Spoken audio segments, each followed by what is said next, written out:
हुजूर बाबा सावंत सिंह जी महाराज की जय। परम संत कृपाल सिंह जी महाराज की जय। प्रातःकालीन प्रवचन 27 जनवरी 1968, 27 जनवरी 1968। हम सतगुरु को कैसे खुश कर सकते हैं। गुरु प्यारी साध संगत जी, परम संत कृपाल सिंह जी महाराज फरमाते हैं कि यदि सतगुरु आपसे प्रसन्न है तो पक्की तौर से जान लो कि परमात्मा भी आपसे प्रसन्न है, क्योंकि प्रभु स्वयं उसमें प्रकट है। यदि वह तह दिल से आपसे प्रसन्न नहीं है तो कौन उससे कहेगा कि आप पर दया करे। यदि प्रभु आपसे नाराज है तो एक रास्ता शेष है, वह रास्ता जहां तुम पहुंच सकते हो सतगुरु के पास, जिसमें प्रभु की सत्ता प्रकट है। यदि सतगुरु आपसे नाराज है तो फिर कोई जगह नहीं प्रभु या सतगुरु से सच्चे प्रेम की कसौटी क्या है। यदि सतगुरु आपसे नाराज है और आपको डांटता है तो भी उसके प्रति आपका प्यार जरा भी लड़खड़ाना नहीं चाहिए। यह कसौटी है परखने की। यदि आपको डांटता है, फटकारता है, हालांकि वह ऐसा नहीं करेगा, तब भी आपको उससे प्रेम करना चाहिए। आप उसकी ओर आकर्षित रहो। कभी कभी एक बच्चा माँ से गलत बात कह जाता है, तब भी माँ बुरा नहीं मानती।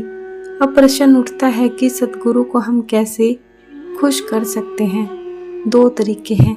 पहला तरीका यह है कि सतगुरु के गुणों को हम भी अपने जीवन में अपनाएं।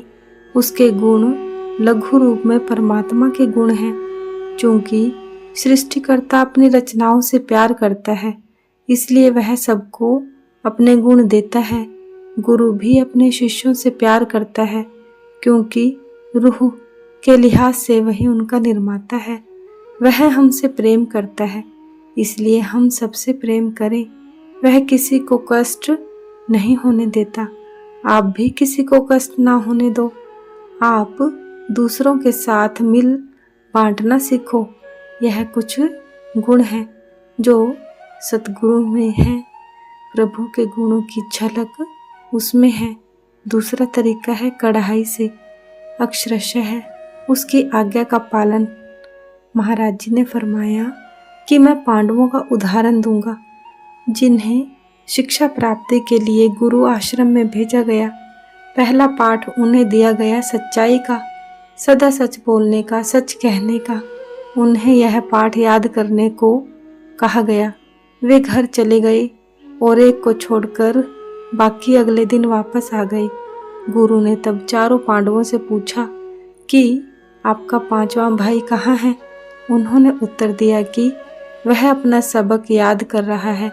एक सप्ताह बीतने के बाद जब वह वापस आया तो कहने लगा, गुरुजी, मैंने यह सबक याद कर लिया है जो आपने दिया था कि सदा सच बोलो, सच कहो।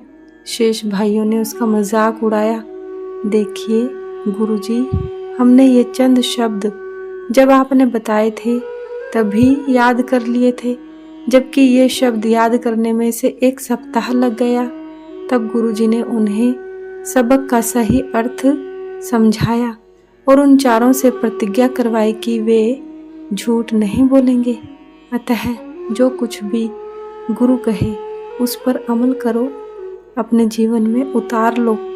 आर्य समाज के संस्थापक स्वामी दयानंद सरस्वती के एक परम शिष्य पंडित गुरुदत्त थे। किसी ने उनसे कहा कि वे गुरुजी का जीवन वृत्तांत या कथा लिखें। ठीक है, उन्होंने कहा, मैं लिखूंगा। 2-3 महीने बीत जाने पर लोगों ने उनसे पूछा कि वे क्या कर रहे हैं। उन्होंने जवाब दिया, मैं लिख रहा हूँ। 6 महीने, साल भर बीत गया। लोगों ने उनसे फिर पूछा कि वह क्या कर रहा है। उन्होंने जवाब दिया, मैं बड़ी मेहनत से लिख रहा हूँ, सतगुरु का जीवन लिख रहा हूँ। गुरु की जीवन कथा लिखना वास्तव में है क्या? यह तो सतगुरु के गुणों को अपने जीवन में उतारने की कहानी है। हम जब भी बोलें, मीठा बोलें, नम्रता से ओत पोत शब्दों का कोई मोल नहीं है। यदि आपका व्यवहार ऐसा हो जाए तो आपकी 90% 90% परेशानी स्वयं समाप्त हो जाएगी। सतगुरु जैसा कहे अक्षरशः उसका पालन करना चाहिए। यह एक तरीका है सतगुरु को प्रसन्न करने का। दूसरा तरीका उसके गुणों को अपने जीवन में ढालने का है। अपने शिष्य को सच्चा इंसान बनाने के लिए सतगुरु को बहुत कुछ करना पड़ता है। कभी कभी वह उसे प्रोत्साहन देता है, ठीक है आप एक अच्छे बच्चे हो, अच्छा काम कर रहे हो, मैं खुश हूँ। कभी वह कहता है आप गलत कर रहे हो, मेरी बात पर ध्यान नहीं देते हो। जिसके दिल में सतगुरु के लिए प्यार है उसके लिए सतगुरु का कहना ना मानना मौत से बदतर है। सतगुरु का तनिक प्रोत्साहन उसकी आत्मा को अंतर में बढ़ावा देता है। शिष्य को सही रास्ते पर लाने के लिए सतगुरु के अलग अलग तरीके होते हैं, लेकिन सामान्यतः लोग यह बात समझते नहीं। अतः अपने सतगुरु के जीवन की पूरी नकल करो, उसके गुणों को अपने जीवन में धारो। गुणों को अपने अंदर धारण करने का सबसे अच्छा रास्ता है मीठा बोलना, मृदु भाषा बोलना। सतगुरु शिष्य के हृदय को शुद्ध करता है, पर उसमें समय लगता है। यह एक दिन की बात नहीं है। स्वच्छ कपड़े ही अलमारी में रखे जाते हैं, गंदे नहीं। सतगुरु शिष्य से ऐसे ही प्यार करता है जैसा कि एक माँ बच्चे से। यदि बच्चे के शरीर पर गंदगी लगी हो तो माँ क्या करती है? वह प्यार से उसे साफ करती है और अपने सीने से लगा देती है। पापी से प्यार करो, पाप से घृणा करो, पाप से बचो। नम्रता और प्रेम की वाणी बोलो, इसी से हम सतगुरु के प्रिय बनेंगे। अपना जीवन देकर भी सतगुरु का कहना मानो। यह कसौटी है परखने की, सतगुरु हमसे कितना प्रसन्न है। यदि वह प्रसन्न है तो उसके अंतर स्थिर प्रभु प्रसन्न है, स्वयं परमात्मा खुश है। सतगुरु के प्रति सच्चा प्यार परखने की कसौटी यह है कि यदि वह आपसे घृणा भी करे, वह ऐसा कभी भी नहीं करता है, लेकिन कभी ऐसा मौका आ भी जाए तो भी आपके प्यार में दृढ़ता होनी चाहिए, कभी डगमगाना नहीं चाहिए। हो सकता है कि किसी कारण से कुछ समय के लिए वह आपको अपने निकट भी ना आने दे। मैं यह अपने निजी अनुभव से कह रहा हूँ, तो भी आप उससे प्यार करते रहो। यही परम कसौटी है उस व्यक्ति की जो कहे, यह है मैं हूँ, अब मैं नहीं हूँ, परंतु यह तो क्राइस्ट है जो मुझ में बस रहा है। दूसरी बात, उसके गुणों को अपने जीवन में उतारने की कोशिश करो, उस पर अमल करो। तीसरी बात, उसके आदेशों का अपने दिल और दिमाग को दरकिनारे रखकर ईमानदारी से पालन करो। अक्षरशः पालन आदेश मिला, अक्षरशः पालन करो। एक बार की बात है, इतवार को मुझे लाहौर में सत्संग का आदेश मिला। शनिवार को मैं अपने गुरुदेव से मिलने ब्यास करीब रात में 12 बजे पहुंचा। मुझे यह सौभाग्य प्राप्त था कि मैं सतगुरु से कभी भी मिल लूं। वे तीसरी मंजिल पर रहते थे। मैं वहां उनसे मिलने गया। समय बीत रहा था। मेरे दिल में आया कि मैं सतगुरु के साथ ही रहूं और किसी दूसरे को सत्संग के निर्देश दे दूं। लाहौर जाने का समय आ गया। सतगुरु ने तब कहा, क्या तुम्हें लाहौर में सत्संग नहीं करना? जी हाँ, मैंने उत्तर दिया। ठीक है, तब जाओ।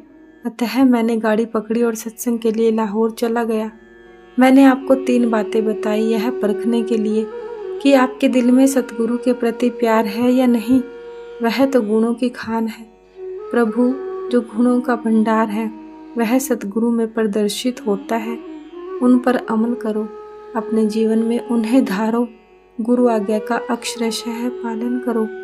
यदि एक पिता के 4 या 5 बच्चे हों, एक बच्चा पिता की आज्ञा का अक्षरशः पालन करता है, कुछ नहीं मांगता, जबकि दूसरे भाई सब चीज़ों की मांग भी करते हैं, कहना भी नहीं मानते, तो बताओ पिता किससे अधिक प्रेम करेगा?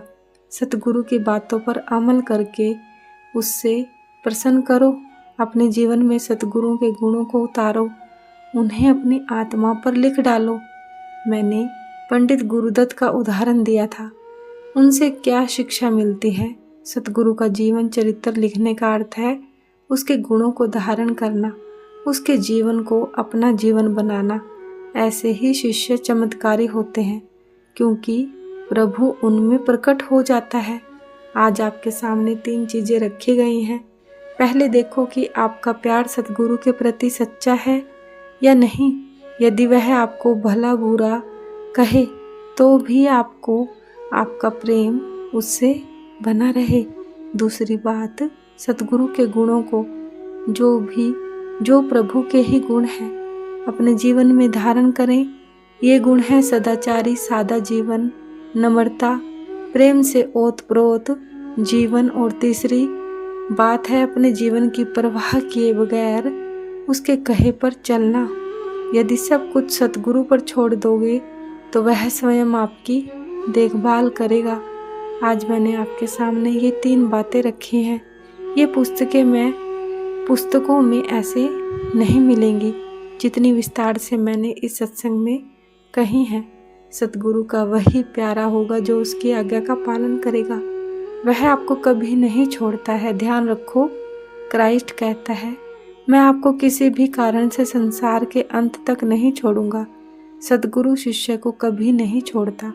उसमें तो स्वयं परमात्मा है, वह कैसे छोड़ेगा? हम उसी की रचना है। हम सूक्ष्म स्तर पर स्वयं प्रभु हैं। सतगुरु अपने गुणों को आप में भरकर आपको अपने जैसा बनाकर आपको प्रभु रूप बनाने की कोशिश करता है। इन बातों को समझना और इन्हीं के अनुसार जीवन आचरण करना परम आवश्यक है। सतगुरु महाराज की जय। सतगुरु तेरा ही आसरा। धन धन सतगुरु, धन धन सतगुरु। जय गुरुदेव।